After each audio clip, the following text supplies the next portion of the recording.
Hi, Dave. Welcome to the Teacher's View podcast. I mean, you've obviously had quite an experience, and you're an assistant head teacher now at Britain's Academy in Havering. I mean, just talk to us about your journey and how you got to where you've got to. Yeah, thank you for having me on, first of all, TJ. It's always nice to sort of share a little bit of knowledge with people. Well, my journey really is probably a little bit of a strange one in some ways, because when I was at university, I mean, I lived at home when I was at university. I went to Middlesex and I did a media and cultural studies degree. And during that time, I had some friends of mine, some really close friends that were working at Havering College. And one of those friends actually worked in an environment which worked with post-16 students and pre-16 students. And the pre-16 students at the college had a range of difficulties, whether it be behavioural or sort of lower ability, but people that just had difficulties within mainstream school. And my role whilst I was at university, I spent 2 days a week pretty much just as a support worker. And I was involved in a whole host of different things. I mean, there were times when I'd have to take a class just for the sake of sort of 10 or 15 minutes for people and just sort of provide support in that way. And it was just, I'll be honest with you, it was over a conversation in the pub in the Eva Hart in Chapel Heath. One of my friends said to me, "What do you think about going into teaching?" And it wasn't something I'd really thought of before. This was probably about halfway through my degree. And I thought, well, do I give up my degree and do I maybe just go down the route of a certificate in education and do it like that? But I persevered with university, and then that led me into becoming a part-time lecturer once I finished. And I taught a range of different subjects, entry-level English and maths, but I also taught the entry-level media studies as well. Which is obviously my background is in media. I've done that for GCSE, for A-level and for degree. So it seemed a bit of a logical fit for me to go down that route. And I was there as a part-time lecturer for 6 months. I really enjoyed it. I was just thrown into a classroom, really, if the truth be told. And I can still remember the first time I was put in front of the class and how nerve-wracking that was, and just thinking, there's more to it, isn't there, than just sort of stand in front of a group of 30 kids. It was all about sort of strategies. It was all about more along the lines of how you deliver, more along the lines of the tasks that you set, the range of activities, but also behaviour management. Obviously, prior to that, in terms of the... Sorry, Dave, let me just interrupt there. You know, so you've obviously just said the first time that you got up in front of 30 kids. Now, I mean, that's a pretty daunting experience. I went to Art Greenwich Free School last Friday, and it's the first time I've ever got up in front of 30 kids and kind of like, you speak to them and it's you don't know what to expect, really, do you? I mean, these kids have no idea who you are. For anyone that ever goes into teaching, I mean, how do you conquer that first time, those first time fears when you're sort of dealing with kids? How did you deal with it? I'd say that I dealt with it through, well, I'd like to think that I've formed pretty decent relationships with all the students that I've worked with in the roles that I've done over the last 17, 18 years. And I think that whatever role you go into within teaching and education, you've got to give students a little bit about yourself, and you've got to allow your personality to come through on occasion as well, which I think is a really important element of what we do as teachers.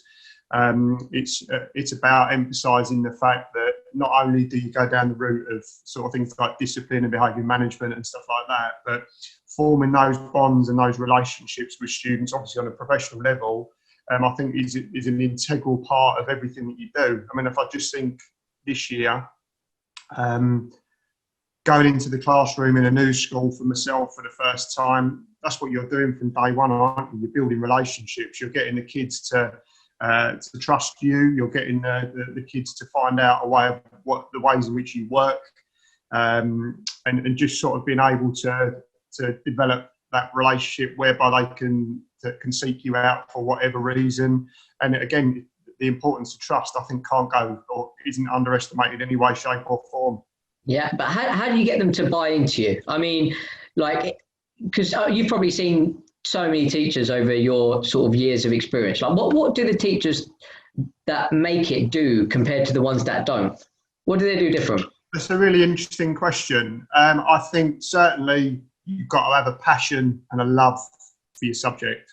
I think that for me is a fundamental aspect of everything that we do. I think if you're going to walk into a classroom, whether you be covering history, whether you be covering science, whether you be covering media, you've got to buy into it. I mean, I look at my career, and which I'll obviously talk a little bit more as we go along, but I'm teaching GCSE history. I'm teaching Year 8 history at the moment, and it's not something that I've ever taught before. It's something that I've got to say that I'm really enjoying. And I do think that if I'm going to go in front of the Year 8 class, although it's not my subject specialism, I've got a responsibility to ensure that the experience that they get is a positive one, that they achieve, they develop an understanding of the topics that we're covering. So, for example, the Tudor periods that we're doing at the moment and Henry VIII. And I think that all comes from the fact that you've got to deliver it in a way that is accessible for students, but you've got to show that drive, that enthusiasm, that passion. And I think that is, whichever class you walk into, whether you're covering a lesson or whether it's your own group, you've got to show that from minute one. And it's so much easier then, isn't it, for students to buy into what you want, what you expect, and what you want to achieve over time. So, obviously, you've gone from Trinity to Britain's Academy now. I mean, the first time that you stand in front of a group of kids that you've never ever taught before, you obviously mentioned that it's about getting to know them and like sort of teaching them the way that they'll understand. I mean, every school and every demographics of every school is so different. Like, how do you kind of connect with those students straight away from the first time that you walk into that door to teach them? I think the connection's important. I mean, I always do something as simple. This is probably going to sound like a very sort of basic strategy, but it might be something that a lot of people do anyway. Even when I was at Trinity, if I look at the first lesson that I have, you greet the students at the door. You go through a process of introducing yourself, asking them how they are. I think common courtesy and respect goes a hell of a long way.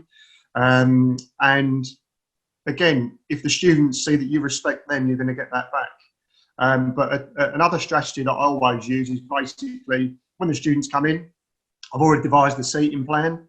One of the first activities that I do will all be done through targeted questioning. Everybody contributes, and you give them the opportunity to air their views on a particular subject or topic. And again, that's how you go about sort of building that rapport and that relationship. I think one of my strengths as a teacher that's developed over the last 17 or 18 years is my ability to question students and to use sort of targeted questioning, because I think it's such a powerful tool, sort of the importance of oracy and then how that embeds with everything that you do from the perspective of literacy and developing exam style responses. I see it all as a process. Fantastic. I mean, how much of that do you feel is very natural to you? I mean, how much of being a teacher should come naturally, and how much of it is like skill that you can learn over time? Well, I think there's a certain degree of what can come naturally. Of course, I think your subject knowledge is something that you would have developed over time.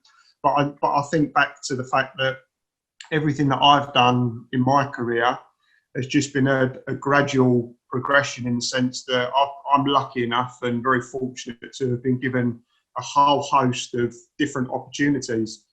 And I think that every one of those opportunities has made me and contributed to the teacher that I am today. So whether it be in the roles that I've done on the teaching and learning team, whether it be the jobs that I've done as a head of year, as a director of Key Stage 4, as assistant head as I am at the moment, everything that I've done has had a positive impact.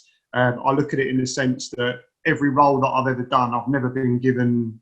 I've never been told how to teach. I've never been told specifically what to do in the roles that I have necessarily. I'm very keen to explore and to read around whatever it is that I'm doing and to make mistakes. I think we're all going to make mistakes, aren't we? I mean, I look at just generally in the classroom, what I'm very, very keen to do in my career is to use different strategies, teaching strategies, and not all of those are for me. I've got a starter activity that I've used for the last 17 years, but I use it religiously.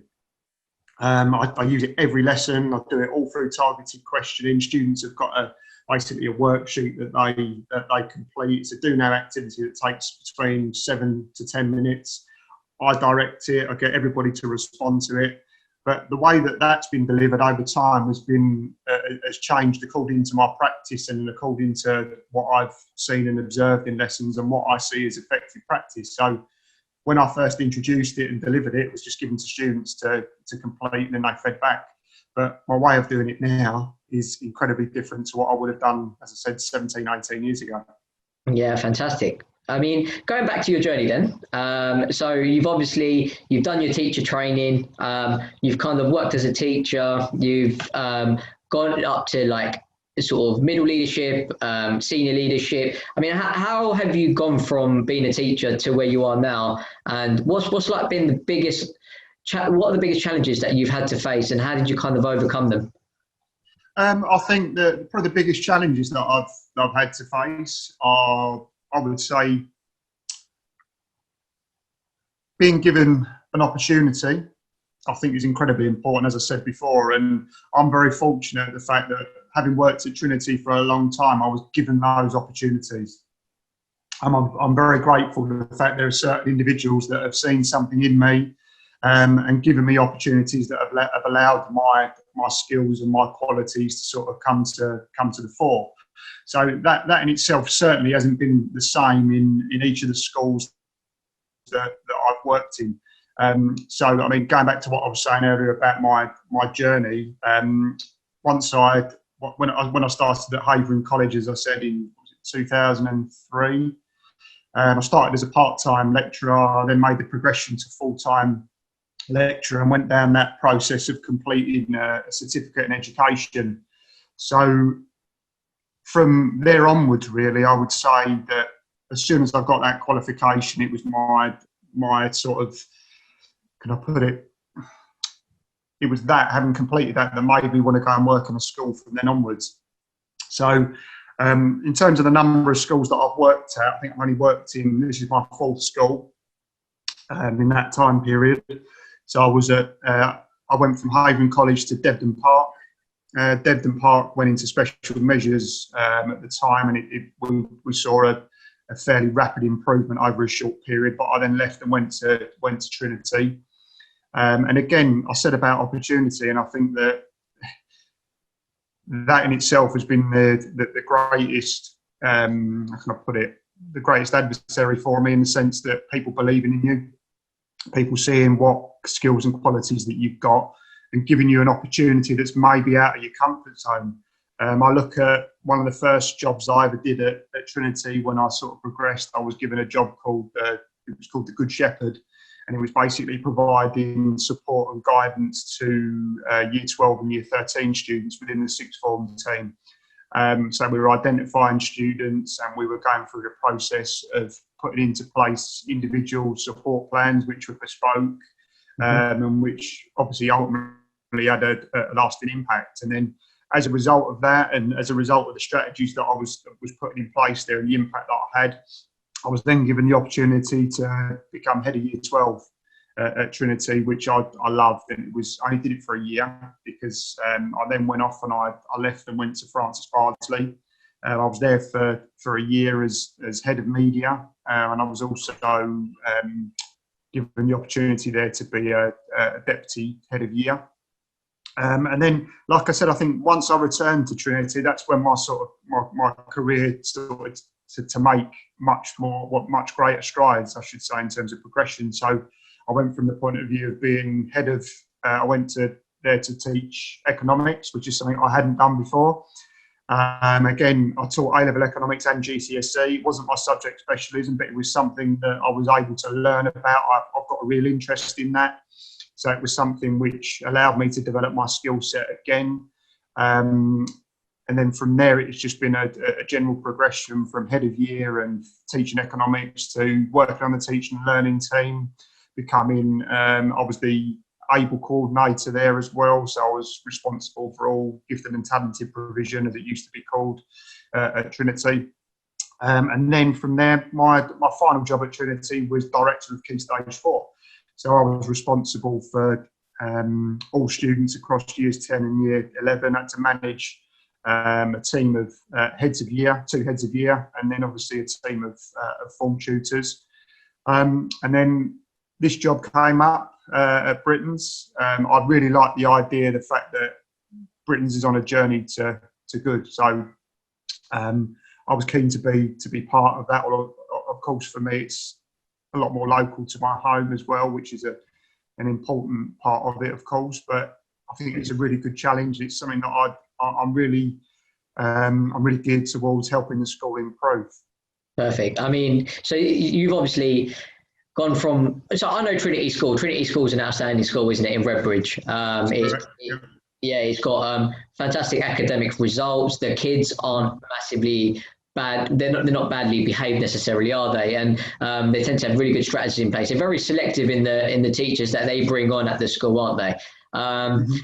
So obviously going to Britain's Academy. Now, Britain's Academy, it is, like you said, it's on a journey. I mean, it was in special measures. I believe the head teacher from Forest Academy came over in the last year. Was it last year or the year before? Yes, in the last 2 years, yeah, that's right. So he came, I mean, he had a lot of success at Forest Academy, and then came across with a view to obviously achieving that at Britain's.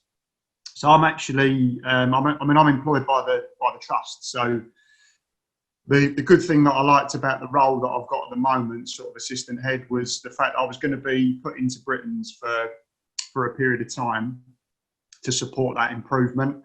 And there's obviously the opportunity, hopefully, that if we are successful over, which I'm sure we will be across the next year to 18 months, then I want to see that journey through.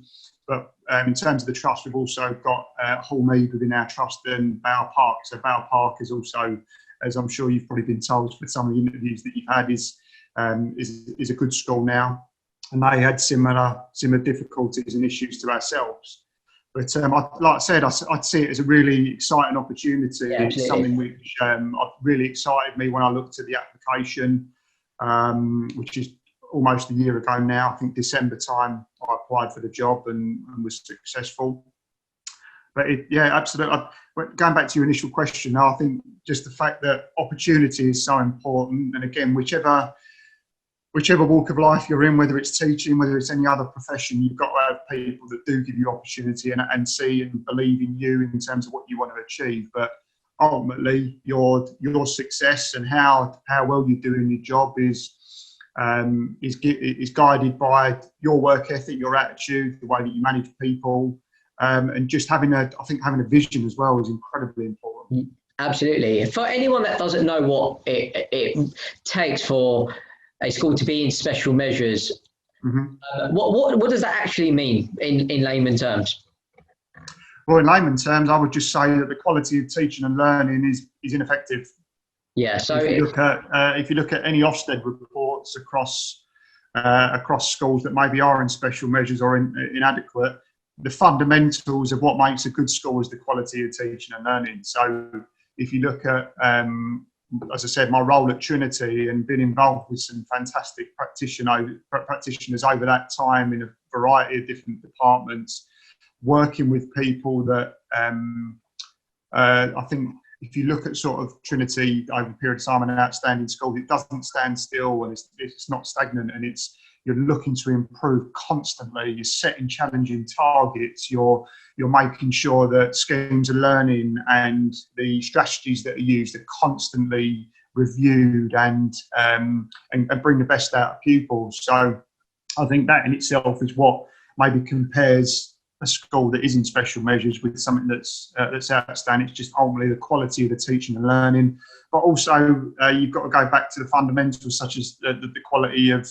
the way that people manage themselves. And if you look at the importance of middle leaders and heads of department, people like that, people that ultimately are on the ground, aren't they? They're driving their departments, they're driving standards, and driving standards in whatever walk of life you're from. As I said, whatever industry you work in is important. You've got to be a role model, haven't you? The way that you walk around the school, the fact that, like I said earlier about the way you try and go about things every day, is just having a dialogue with the students, creating that sort of positive environment that's important. But I mean, I don't, like I said, I mean, I didn't know a huge amount about Britons other than when I read the Ofsted report, but I know from reading that initial Ofsted report, we have made significant changes and improvements since that. Just in terms of obviously going from special measures to good, obviously you're on a journey, right? And I think it'll be quite remarkable. I know you guys will do it because you guys are making a lot of effort to put changes into the school and have been doing so for the last 2 years. I mean, obviously your current head teacher, he's done it before, hasn't he? So I mean, he hasn't done it yet. And but what are the difficulties in doing that? Like, I mean, it must be difficult to get parents on board. It must be quite difficult when you're making so many changes. Like, people don't like change. So with staff, like, it must have been so difficult to get them to rewire their brains in some respects and try to follow the new procedures that you've got in place. I mean, what are the biggest difficulties in trying to make that change? I would say I see what you're saying there in terms of moulding staff and things like that, which is important. But I look at it in the bigger picture. You've got to, like I said before, about everything that I do, I try and have a vision and an intent and a rationale behind it. So I think that in itself creates that transparency, doesn't it? So if let's say there's a department that I'm working with, let's say that I want them to look at sort of implementing a particular strategy, we'd start off by looking at why you're going to do it before you start considering how you're going to do it. Everything that you do, you've got to be able to measure the impact and the effectiveness of it. So I think just about, I wouldn't say it's maybe a struggle, but I think it's just about being transparent with everybody, isn't it? Communicating what you want and what you're asking of people. So I look at just before half term, we had intervention in English, maths and science that we'd set up for a period of 3 weeks just as a test and a pilot. And I think having met with those 3 departments and their respective heads of department, before we looked at a process and we worked out what we wanted to achieve, we talked about why we were doing it. And I think if you look at sort of the Ofsted framework now and curriculum and how important there is a focus on curriculum and what we're doing and why, I think if you have that as a starting point and you make that transparent with everybody, I honestly don't think you'll go far wrong. Yeah, fair. I mean, like how disappointing is it when you're obviously on this journey, you're doing sort of everything you can to kind of take the school to the next level, and then you get hit with a pandemic in March, and we go into lockdown. I mean, how difficult is it for you to take that, really? Well, I look at myself really in the sense that I remember walking out of Trinity on, I think it was Friday the 20th of March. I wasn't due to start at Britons till after Easter. So the fact that I was starting a new job at Easter, which is in the height of the pandemic, and we were in a position where obviously I hadn't had a chance to really sort of see many people other than the headmaster, Mr. Thompson. And then it's just about trying to form those relationships from day one, whether it be on those Zoom calls, whether it be on sort of socially distanced meetings in school. But again, if you look at what I've tried to do from that point onwards, sort of Easter, the government instructed us, didn't they, from June onwards, that we were getting year 10 back into school where possible for some lessons. We had a really robust process that was done across the trust, which I quite a contribution or made a contribution to, whereby we were looking at what we wanted to achieve for students in that time period.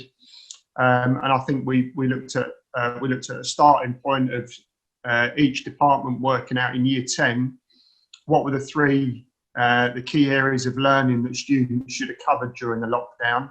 They went through a process of identifying that, feeding back to myself, and that informed then one-to-one meetings with students and, where possible, some of their parents.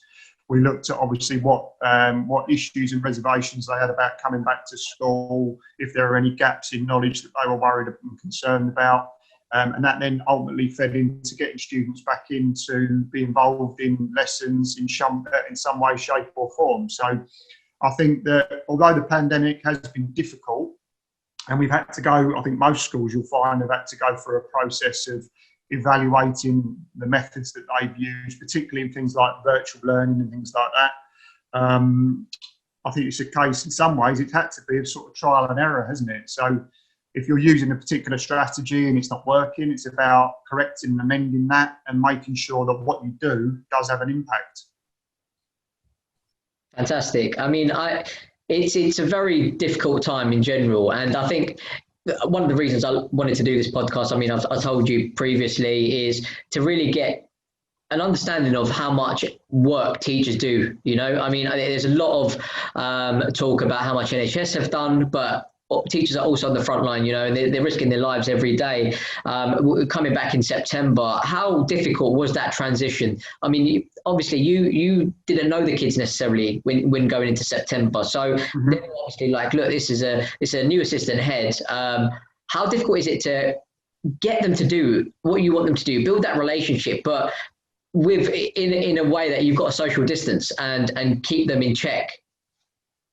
Well, I think you're right in the sense that it has been difficult, but at the same time, you've just got to look at sort of leading by example. So if I think about the corridors and you think about the safety elements and things like that, I think it's something that we've done incredibly well as a school and as a trust. So from day one, we had students were wearing masks on the corridors. We've got they're all in their year group bubbles, and certainly for me as a new member of staff, I'm assigned to year 11, and I think what has made my job that little bit easier, I'll say, well, it's not easier, but a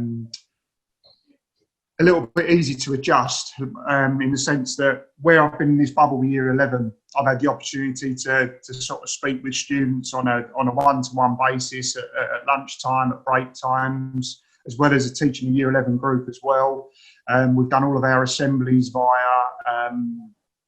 via Loom. I've done 2 assemblies now this half term, as well as one on the first day. And again, I think it's just about you've got to lead by example. You've got to demonstrate, haven't you, what you expect of students. And I think that's something you've got to do day in, day out. But that in itself isn't obviously just coming from myself and other members of SLT, but from everybody, sort of individually and collectively. We are, if we've got the expectation is that students are wearing masks, then that's the expectation. So leaving lessons, walking around the site at break times and lunch times. When they arrive at lessons, they should have their masks on. And I think that in itself is such a big adjustment to make, isn't it? Coming back to school after 4 or 5 months off, but then having to wear a mask day in, day out. I mean, I found it tough. I haven't enjoyed wearing a mask in any way, shape or form. But again, it's just part and parcel of everything that we have to do now in this day and age. And obviously, however long that continues for, we don't know. But like I said before, I do think that it's something that's worked incredibly well at Britain's. In the event that obviously students have had to, or you've had issues with sort of things like not wearing the masks or general things like that, people have pulled the students up on it and it's just been rectified. So I think that the students do understand the fact that it's for their safety and for the safety of others. And ultimately, we're all in this together, aren't we? I think that's the other way of looking at it. Absolutely. I mean, just to kind of give everyone an idea, because every school is very different, isn't it? What is like the general demographics of the area, the children that go to the school? Well, you've got quite a large number of students in our school of pupil premium. so from disadvantaged backgrounds. And again, I think it's important, regardless of the situation and the cohort that you've got, to be very open and transparent with parents. So anything that we've done as a school has been communicated incredibly well, I think. Certainly since the start of the pandemic and since I've been working at Britain's. I know we've talked about Bower Park and other people that you've interviewed from there, and a member of staff that I work closely with who's previously been at Bower Park. One of the ideas that we've adopted is looking at what parents have said, what feedback we've had, and how we've acted upon that. So I think that in itself is something which is important, but also in terms of students as well. I mentioned earlier about the one-to-one meetings that we have with students and parents, and the feedback that we've got from that, we've tried to act upon. So it's almost creating the mentality, isn't it, that you've said this, we've done this as a result. And I do think that's important. A lot of time, if I go back as well to looking at one of the things that we did as a school prior to the year 10 coming back in the summer, we did a video that was published on the website just to show students the different changes that have been made. So if you think about the 2 metre distancing, the corridors are obviously now split into two, one going one way, one the other. And I think that line of dialogue and communication is incredibly important. Yeah, absolutely. The children that obviously come from sort of disadvantaged backgrounds. Mm-hmm. Now, obviously, there's a lot of talk at the moment about the free school meals. How much does the free school meal situation affect some of the students that go to Britain's? Well, I would say that in terms of affecting them, I mean, if you look at, I know from having a discussion with a student about 2 or 3 weeks ago in my lesson, where she hadn't had a chance to have something to eat in the morning. And I know from looking at her the effect that had on her, just because she'd missed a meal. So from coming to a lesson and trying to be involved and as a result of not having anything to eat, being quite lethargic, being a little bit disengaged. So I think the work that Marcus Rashford is doing at the moment is fantastic, and I think giving a great bit of sort of publicity to the issue that is very much apparent in society. And I know there's a lot that's been said, isn't there, about the MPs this week and their allowances that they get. And if you compare that to some of the situations that you find some of our students in, then it's just not comparable at all. It's astonishing, isn't it? It's actually quite heartbreaking when you hear about students that can't. I mean, it's like the meals that they get at lunch or from schools is like the meal they get in a day, and obviously the impact that would have for these children to learn. I mean, it's almost bridging the gap between the advantage and the disadvantage even that much further than it already is. And it's quite sad to see because, like you said, I mean, I read an article about Boris Johnson and Rishi Sunak saying that they gave the council 63 million back in June, and it was meant to be to spread over the holidays. And the council have come back and said it's not enough, you know, like these disadvantaged children aren't getting the support they need, are they? Like, let's face it. I mean, Dave Malachi from London Enterprise Academy said that they needed 200 laptops for 200 children, but they only got 11, you know, and there's a lot of children at the moment that don't have laptops or phones that they can use to be able to study at school, you know, so it must be so difficult. Like, I mean, how important is it that we rectify this? And like, what can we do as a country, as the government or as schools? What can we do to help these kids? Well, I going back to the summer, and I look at what our headmaster and members of the SLT during this time period. So things like, as well as sort of heads of year as well, and support and guidance managers, they had the opportunity to sort of deliver food parcels and food vouchers. And you're saying about the laptop issue and things like that. That is something that needs to be overcome, because if you look at what necessarily we're trying to do as a school, we're in the process of moving over to Teams at the moment, and Teams is obviously a fantastic facility that can be used by staff and by students. But ultimately, if you've got a student that hasn't got a laptop and hasn't got internet access, it's a complete waste of time, isn't it? So I think that in itself is a real challenge. You mentioned there about the laptops and the fact that there are still students out there that don't have access to laptops.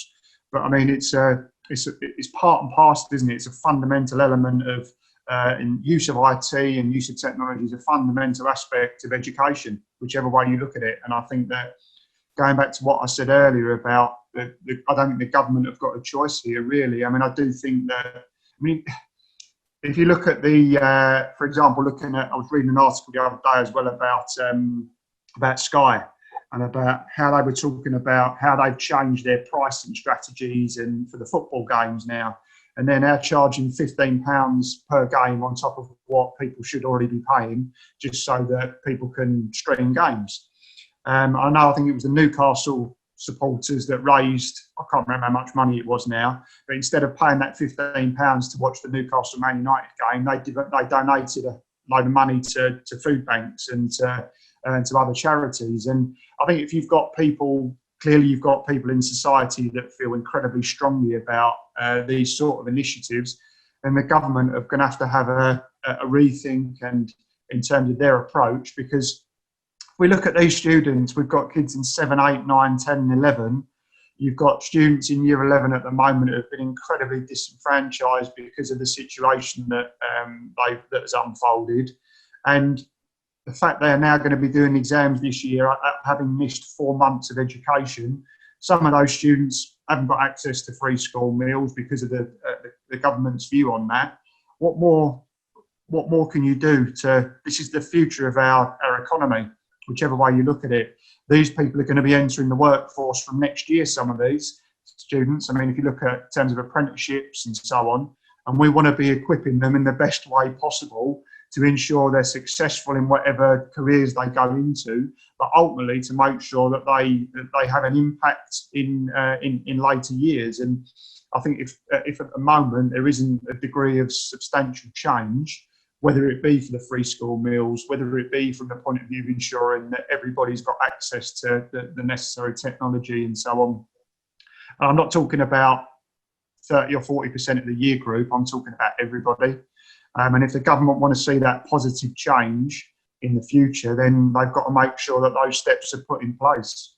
Absolutely. I mean, it's quite astonishing being a first world country and still having people that don't have access, or children that don't have access to hot meals. You know, it's mind blowing. It's really heartbreaking because it's not just at Britain's. I mean, there's schools all over the country that are facing similar problems. I mean, I was speaking to Dee Conlon, who's the head teacher of a school in Harlow. It's quite a brand new school, and they're doing everything they can. I mean, they are offering extra meals to certain students, and some of the teachers aren't actually like buying lunch. They're giving the lunch to some children because those kids aren't getting meals. You know, I mean, there's so many deprived areas of England that have children that don't have access to a hot meal. It's absolutely mind blowing. And I think again, this podcast is to bring awareness of what's happening in the world. You know, I mean, it's so hard when you're an adult and you're not with these children on a day-to-day basis. You don't really understand what teachers are going through. I mean, it must be so hard for you to have. You must feel like you have a moral obligation to want to support these kids, but you still have to go home to your own family. I mean, how difficult is it to separate your life from teaching to your life just in general? I'll probably say I think the older I've got, it's probably been a little bit easier, and probably in the last year or so. I think in terms of your workload as a teacher and as a member of SLT, then you should be expecting, I think, it's within teaching and within education that you're going to be working most evenings, most weekends, and I think that you've got to be. It's something you've got to be prepared to do. And ultimately, we get into education for one reason: to make a difference and to actually support people through their educational journeys and onto a career that they're going to enjoy and ultimately going to have an impact in. And I go back to probably 7-8 years ago, in a role as sort of head of year. I did look back at myself then and think that where you're dealing with a whole host of different issues that students are encountering in their families and so on, it is sometimes very, very difficult to detract yourself from that, because ultimately you get caught up in it, don't you? Of course you do. I suppose, as I said, that the older I've got, it's become, although you still sort of take those things into consideration, you bring them home with you, you've got no choice, have you, but to to actually sort of focus on your own family as much as possible, because ultimately they're the most important people. But I would say that, as I said, over the last 7 or 8 years, I've got better at doing that. But most jobs, of course, they say about work-life balance, that I wouldn't say in education that always is apparent. Yeah, I mean, with sometimes I think the big scrutiny of, like, the teachers go under a lot of scrutiny in general, and I think when you graduate, when you go into university, you don't necessarily always think you're going to come out and go into education, right? I mean, there's a lot of factors against it. There's obviously the training, the extra training year you have to do. The money is sometimes deemed not to be the best compared to other industries. So you have a lot of challenges trying to get people into teaching. And like you said, there's a lot of hard work that the industry gets scrutinized quite heavily. And a lot of people that are outside of teaching think that you only work 39 weeks in a year, and it's almost not appreciated as much as it should be in money terms, as well as like people's opinions. I mean, why would people get into teaching, and like what needs to be done about that view about teachers? Because it is a problem, isn't it? I mean, like there's more and more teachers that leave the industry every year. The amount of people that come into industry isn't as much, so there's always a natural deficit every year. What can we say to these people to get into teaching? I would say ultimately, if you've got individuals, as I said earlier on in the podcast, the fact if you've got a passion for your subject area, or you've got a passion for a particular subject that you enjoy, that you believe in, that you appreciate, I think it's a logical step to go into teaching, because why wouldn't you want to share that with other people? Why wouldn't you want to improve somebody's life by passing on knowledge, by giving them a different outlook on life? I mean, I did an assembly 2 weeks ago based on sort of Black History Month. Now, I'm a Leyton Orient supporter, and I talked about Laurie Cunningham, who was he started at Leyton Orient, and he went through a period of playing for us. He went on to play for West Bromwich Albion, Real Madrid, and he was one of the first black players to play for England. And just by delivering that 15, 20-minute assembly, I had so many students come up to me and talk about, and want to ask more questions, and want to talk about Laurie Cunningham, about his career, but also it fed into my life as a Leyton Orient supporter for the last sort of 28, 29 years. So just using that as an example, I've passed on the tiniest bit of knowledge in 15, 20 minutes. And that has allowed for people to open a line of dialogue and have a discussion with me, because it's obviously had the smallest of impacts on them. And I think if you look at what we try and do within education, ultimately, of course, you're trying to inform people, aren't you? You're trying to give them knowledge, but ultimately you're trying to give them the skills to be successful moving forward. So, like I said, my reasons, as I said earlier in the podcast, for getting into education, I probably initially it was something that I wasn't too sure about, first of all, but it's certainly one of the best decisions that I've made. I look at the amount of people that I've met over that period. If I look at the fact, obviously, my wife's a teacher. We met in education. I look at my 2 young daughters. If I look at my youngest, who's 4, she's just started school in September.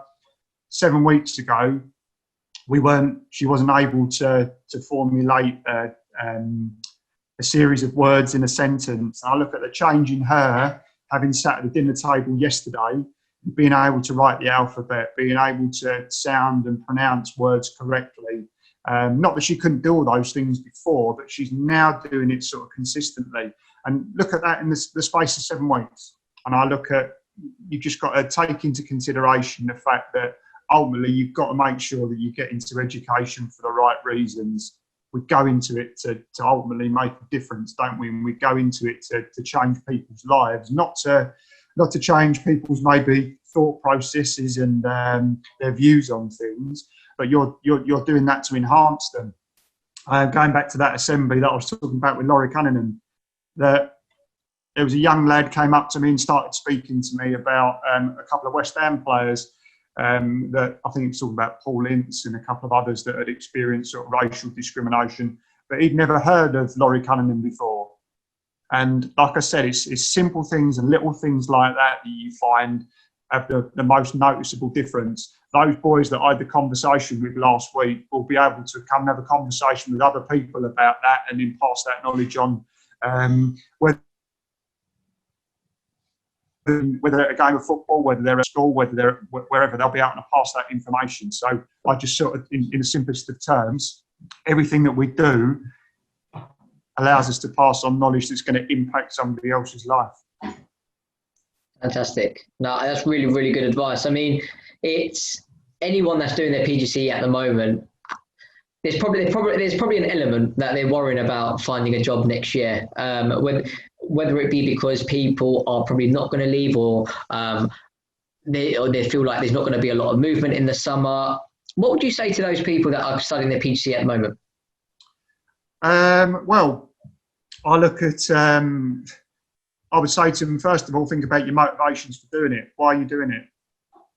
If it's just because you could argue that education is a quite a stable environment and a steady and stable job because of the current crisis, I'd say go and look at something else.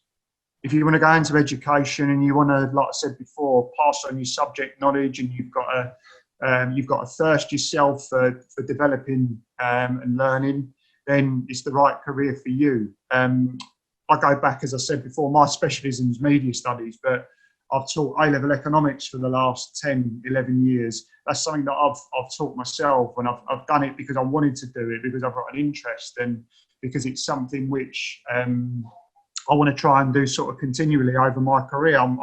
Every day I learn. We all make mistakes, don't we? But I think that it's about making those mistakes and learning from them. You look at, individuals that are doing their PGCEs at the moment, or their GTPs, whatever they're going to be. But if you've got the right motivation, and you see this as a long-term plan, and you see this as an opportunity for career progression. So you're starting off as a teacher, but ultimately that can progress to a head of department, to a head of year, to SLT. And I think that you've got to look at it from that perspective. I'd go back sort of 10, 12 years. I was happy doing what I was doing. I was the Key Stage 4 coordinator for media studies. I enjoyed what I did. I was teaching business studies as well, and I was happy in what I was doing. But I think there came a point where I thought this isn't enough for me. My wife has probably encouraged me to do that, because obviously she's had 2 children, and she was somebody who was much further along in her career. But because obviously of having children and being not having those opportunities as a result of that almost encouraged me to develop my own skill set and attempt a variety of different roles. So I go back to when I was asked about doing the gifted and talented and taking control of that provision. And it was something that I thought, well, do I really want to do that? Is that something that I didn't know? I wouldn't say I knew a huge amount about. Obviously, you implement strategies to challenge students every day, don't you? But from a whole school level, it wasn't something that I felt was I going to have a great deal of success in that. But anybody that's starting out now, any opportunity that comes your way, whether it be challenging, whether you might think first of all it's not what I want to be doing, I would embrace it and just have a go at doing it. I think it's the best advice that I can give those people. But ultimately, if you haven't got a passion for doing it, and you aren't somebody that is going to go in and you're doing it for the right reasons, then I think you want to maybe investigate a different opportunity, if I'm perfectly honest. That sounds probably a bit brutal, but ultimately there's such a responsibility, isn't there, for guiding the next generation and giving them an experience that is positive. If you've got a teacher that isn't enjoying what they're doing, isn't doing it for the right reasons, ultimately that's going to show in the lessons that they deliver and the experience that they give. Fantastic. I mean, like, what does the job market look like for next year? Do you think there will be a lot of jobs for NQTs or people that are looking to move? I think ultimately, if you're good enough, I think there will always be jobs available. I think like I said before, if you're someone that has gone through a process that has, not just in terms of your subject knowledge, but your ability to deliver an effective lesson, I think there's always going to be a market for that. I don't think it matters what school we're talking about. If there's opportunities for people that are good at what they do, deliver effective lessons, and have got that ability to change people's lives, I think you'll always give someone an opportunity, I think. Fantastic. I mean, it's a difficult year, isn't it? Like the way that these PhD students are learning to teach is quite unique in the way that they're taught, because in all other years they'd be asked to move around, they'd be asked to be a classroom presence. How hard is it going to be for them to rewire their teaching methods to the way that you want them to teach when COVID kind of dies down? I think you've just got to be open to it and embrace it. I mean, we've got in our classrooms, we've got sort of 2-metre areas that we have to stay within. And I look at my own practice and look at the kind of way that I try and deliver a lesson.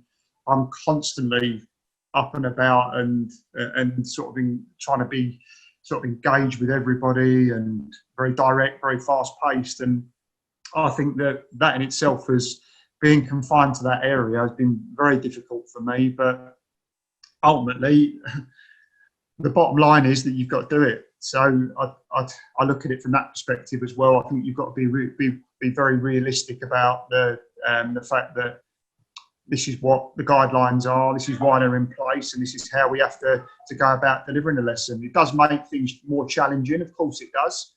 But I do think that if you do encounter those difficulties and those challenges, the only way you're going to overcome them is by delivering and by experiencing that. So, and you're not going to know how difficult it is until you experience it for the first time, I think. I mean, so I've obviously had a lot of teachers go for interviews over 6 years, right? And one of the key reasons why teachers have failed interviews, from my experience, is not having those kids engaged. Now, it's because they're not moving around, they're not checking the kids' work. It's the way that they're moving around the classroom. Like, that doesn't teach. Why is standing in front of a classroom within a 2-metre space that much more difficult? I would say, first and foremost, it's more difficult because you want to be, doing an assessment, let's say, in a lesson. I did an assessment last week from my Year 10 media group. What I want to be doing, obviously, is where possible, looking over the shoulder, checking they're doing certain things, giving advice where possible. And I think that in itself is incredibly difficult to do now, because you can't get up and wander around the room. Yeah. So I think that is probably the most difficult thing for me. And again, I look at, sitting there today and marking those assessments, I think the length of feedback that you've got to give for maybe someone that you think's engaged but hasn't been engaged for that whole time is going to be a lot more time consuming. Because if a student, you think they're working, you can't physically go and check that they're doing that. And if there are gaps there, it makes your job a lot more difficult in terms of the level of intervention that you provide. So, for example, one of the things that I do is to give FTQs, or forward-thinking questions. And if you've got a student that isn't engaged as much as they should be, the level and the amount of feedback that you're having to give is going to be so much more substantial and in-depth, because of the fact that they haven't completed as much as they should have done. Yeah, fair enough. Like, if you had to give these new teachers or people that are in their teacher training this year any advice just to get through this year, what can you just say to them to give them that bit of inspiration to stay within teaching and see this through? I would say enjoy it. Simple as that. I think back to the first time, as I said to you earlier, when I stood in front of 30 students. The vast majority of them had behavioural problems and difficulties. And the first time I went in front of that class, it was terrifying. I'm not saying I'm not someone that's not confident in my ability or anything like that, but having to do that for the first time is incredibly nerve-wracking. To get them engaged, to learn about what your strengths are as a teacher. I mean, okay, you can go through teacher training, you can observe people, you can watch, you can read as many books about education as you like, but ultimately the fundamentals are in you standing in front of a class, are learning from the mistakes that you make, from finding a style that suits you and an approach that suits you. And like I said to you earlier, I've got a starter exercise that I've been doing religiously for the last 10, 12 years. And it works for me. I love doing it. I enjoy doing it. Sorry, my children are just talking to me. Just hold on, folks. And you've got to play to your strengths, haven't you? It's just getting past that initial starting point. It's going to be nerve-wracking. It's going to be difficult. It's going to be testing at times. It's going to be going to provide you with a whole host of different challenges. Though some being positive and some being obviously sort of from a negative perspective. I would also say that certainly one of the things that I've found most positive in this half term is the discussions and the phone calls that I've had with parents as well. I think if you open that line of dialogue with parents, even from a positive or negative perspective, I mean, I think about Friday. Before I left on Friday, I made a parental phone call to one of my year 11s parents because of the fantastic work that he's done this half term. And I think that it's little things like that, isn't it? You've got to get through, that's the way you're going to get through it, forming and building those relationships with parents, with students.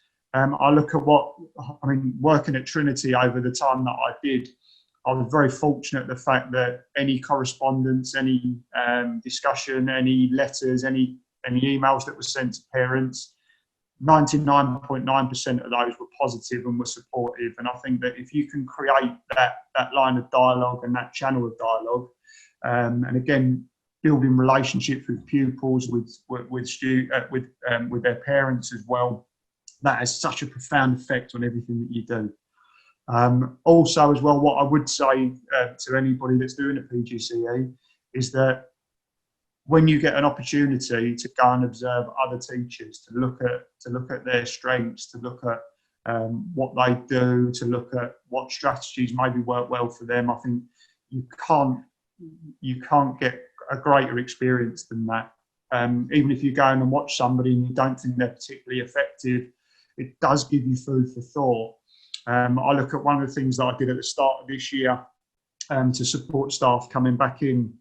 We did a series of praise walks for a period of 2 weeks. I mean, obviously starting a new job at Easter, I hadn't seen anybody teach. So I think it's important for me as a member of SLT to get into classrooms and to watch people. And we went through a process of doing sort of praise postcards that were designed just to give people a little bit more motivation and to give them an opportunity to be informed of the fact that what they were doing was good and was effective. So I think that as much as possible, a PGCE student should get in and observe people, go to different schools, look at what schools do particularly well, look at what strategies they use within the classroom that encourage those students to be engaged and to be focused and wanting to do well. I would also, something else that's important is to focus on spending a lot of time reading around sort of specifications and looking at things like the examiner's reports and making sure that if you are teaching GCSE or you're teaching A-level, that you're incredibly familiar with the expectations of the subject in terms of curriculum content, but what different types of questions exist, how to approach those. Because ultimately you want to be providing a framework to students, don't you, of being able to effectively deliver a response to exam style questions and how you go about doing that. So I think although I've probably gone on a little bit there, I think there's so many different things that you can be doing as a PGCE student, but ultimately if you've got that drive, that enthusiasm, that determination, great, but you've got to want to be there as well in terms of making a difference. Like I said, I mean, I know there are staff that from sort of talking to old colleagues and things like that, people that feel that they're in education because it's a safe environment because of the pandemic. We're always going to need teachers, but that's not really enough of a reason for me, if I'm perfectly honest. Yeah, fantastic. Look, I mean, Dave, you've given some fantastic advice there, and overall, like it's been a pleasure to have you on. Like we've obviously spoken about so many things, and you've obviously given your real life experiences and your advice from your own experiences to the future teachers, and as well as just to kind of create awareness of what's going on in schools at the moment. So I really appreciate you obviously coming on and obviously going through. No problem at all. Thank you for having me. No worries. I mean, just before we go, is there anything that you want to like get off your chest just about how things are at the moment? Not really. I think that I would say that, yeah, as cliche as it may sound, I do really enjoy my job. I think that it's certainly something which it does take time, obviously, for you to find what you want to do within education, or what you want to do within whatever career you're going to go into. But I think whatever advice I'm going to give anybody, whether it's a PGCE student, a teacher that's been in education a long while, I think you've got to be in a position where you embrace every day from the moment you walk on site to the moment you leave, and you've just got to make sure that what you do deliver is going to be done in an effective way. And I think that there's so much to be said, isn't there, for the job that schools have done during the lockdown. And I think I'm proud to say that myself and what we've done as an SLT and all the staff that I've worked with at Britain's in that time, we've done a very, very good job of dealing with that. And that isn't just from the point of view of my contribution, but that's everybody. And I think that's the way we've got to look at education, isn't it? Effectively, that across the board, you've got schools that are dealing with a whole host of problems, whether it be financial, whether it be improving exam results, whether improving the quality of the experience that's delivered. But we're all in this together, and I do think that there will be some positive light at the end of the tunnel once we come to the end of this pandemic. Although I'm not sure what the exam results are how useful they're going to be next year. But I think that in itself is a bit of a cause of concern for everybody, isn't it? So is the 3 weeks that the exams have been pushed back by going to be anywhere near enough? I don't think so. What would you recommend? Well, my recommendations, I would say, I think there maybe needs to be a little bit more watering down of the curriculum to a degree. I think there maybe does need to be also some degree of focus on centre assessed grades for certain things, of course. But it's a very interesting time, isn't it? I look at how some specifications and curriculum areas have been adapted, but I don't think that's maybe been done as well in every subject. If I'm perfectly honest, some have maybe got priority over others. Something to look into, isn't it? Certainly is, I agree. Yeah, fantastic, Dave. Look, I mean, thanks so much for coming on. I mean, it's been an absolute pleasure having you. But yeah, no, thank you so much. No problem. Thank you for having me. No worries. Cheers, Dave.